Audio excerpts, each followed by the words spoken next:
The Enchanted Odyssey of Liam's Quest. Once upon a time in a quaint village, there lived an adventurous young boy named Liam. Each morning, he would wake up to the gentle rustling of leaves and the first rays of sunlight peeking through his window. With enthusiasm in his heart, Liam would greet his friend, Mr. Thompson, on his way to school.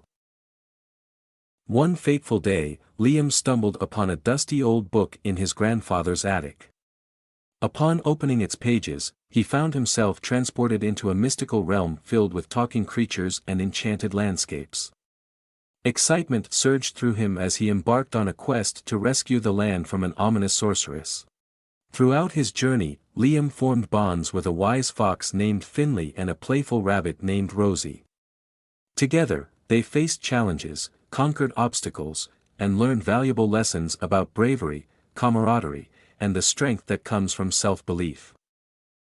As the tale unfolded, Liam encountered magical beings, deciphered ancient riddles, and unearthed latent abilities within himself.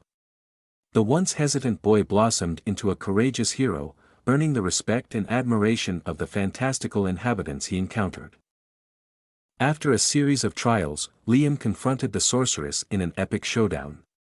With the support of his newfound friends and the wisdom he had gained, Liam emerged victorious, dispelling the shadows that threatened the magical realm. Closing the book, Liam found himself back in his grandfather's attic, the enchanting world fading away. Yet, the lessons and memories he acquired lingered. From that day forward, Liam faced each dawn with newfound